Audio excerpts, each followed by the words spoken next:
સુરતમાં ખાદ્ય પદાર્થોમાં ભેળસેળ અને બાળકીના મોત મામલે વરાછાના ધારાસભ્ય કુમાર કાનાણીએ આરોગ્ય રાજ્યમંત્રી પ્રફુલ પાનસેરીયાને પત્ર લખ્યો. તેમણે સીલ મારવા કે નોટિસ આપવાની કામગીરીને અપૂરતી ગણાવીને ભેળસેળિયાઓ સામે અત્યાર સુધી લેવાયેલા નક્કર કાયદાકીય પગલાંની વિગતો માંગી. થોડા દિવસોના ચેકિંગ અભિયાન બાદ સ્થિતિ જેસે કે તેસે થઈ જઈ હોવાની ચિંતા વ્યક્ત કરીને કામગીરી સામે સવાલો ઉઠાવ્યા. બેફામ બનેલા ભેળસેળિયાઓ પર લગામ કસવા માટે રાજ્યમાં તાત્કાલિક કડક કાયદો બનાવીને ચુસ્ત અમલ કરવાની રજૂઆત કરાઈ. થોડા દિવસ પહેલાં એક કુટુંબે રેસ્ટોરન્ટમાંથી ખાવાનું મગાવ્યા પછી ફૂડ પોઈઝનિંગ થયું છે. એમાં 5 વર્ષની એક બાળકીનું મૃત્યુ થયું છે એવા સમાચાર છે. આ સમાચાર મળ્યા પછી આરોગ્ય વિભાગની ખૂબ મોટા પ્રમાણમાં કાર્યવાહી શરૂ થઈ છે. છેલ્લા 3 દિવસથી અખબારોની અંદર, મીડિયાની અંદર હું સમાચાર સાંભળી રહ્યો છું, વાંચી રહ્યો છું. આરોગ્ય વિભાગની કડક કાર્યવાહી. મારો પ્રશ્ન એ છે કે 5 વર્ષની બાળકીનું મૃત્યુ થયું, એની તટસ્થ તપાસ થવી જોઈએ. શા કારણે મૃત્યુ થયું છે? ફૂડ પોઈઝનિંગથી જો મૃત્યુ થયું હોય તો શું કડક કાર્યવાહી શું થઈ? પોલીસ ફરિયાદ થઈ? પોલીસ કેસ થયો છે? એની કાર્યવાહી શું કરવામાં આવી છે એ મારે જાણવું હતું.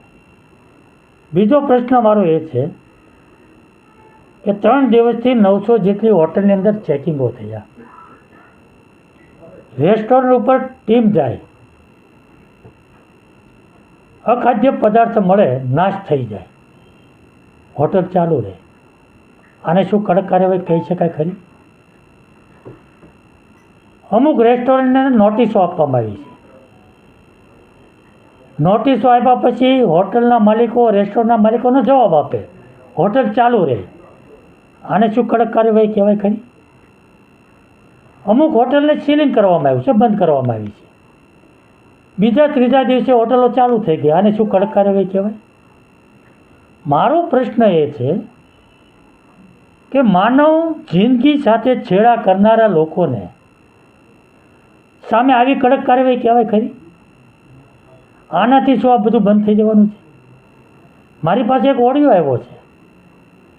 રેસ્ટોરન્ટનો માલિક એવું કહે છે કે અધિકારીઓ મારી પાસે આવ્યા હતા, એણે આજનો દિવસ બંધ રાખવાનું કીધું છે. બીજે દિવસે બંધ શટર હોય એવો રેસ્ટોરન્ટનો ફોટો અમને મોકલી આપજો. આ તો ઉપરથી અમારે પ્રેશર છે એટલે કામ બતાવવું પડે. આ શું કડક કાર્યવાહી છે? આ દેખાડો છે, આ બતાવવાનું છે. આવી રીતે આ પ્રશ્નનો ઉકેલ નથી, આનો હલ નથી. ને એટલા માટે વર્ષોથી મારી માગણી છે, વર્ષોથી મેં અસંખ્ય પત્ર લખ્યા છે કે ખાદ્ય પદાર્થો નકલી બનાવવા, ભેળસેળ કરવી એ ત્રાસવાદીના કૃત્ય બરાબર છે. કારણ કે ત્રાસવાદી હુમલો કરે તો 5, 25, 100 લોકો મરે. આ 5 વર્ષની બાળકીનો શું ગુનો હતો, શું વાંક હતો? અનેક બાળકો આવા અખાદ્ય પદાર્થો, ઝેરી પદાર્થો ખાય, નકલી પદાર્થો ખાય. લોકોની જિંદગી સાથે છેડા થઈ રહ્યા છે. આને કેવી રીતે રોકીશું?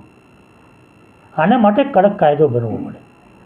કડક કાયદો બને, સજા મોટી હોય, અને કડક કાયદા પછી એને કડક અમલવારી થાય, પ્રમાણિકતાથી અમલવારી થાય. આવા માફિયાઓ ઉપર ભય પેદા થાય, ડર પેદા થાય, તો આમાં કંઈક પરિણામ મળે એવું મારું ચોક્કસપણે માનવું છે. અને એટલા માટે મેં આ પત્ર લખ્યો છે.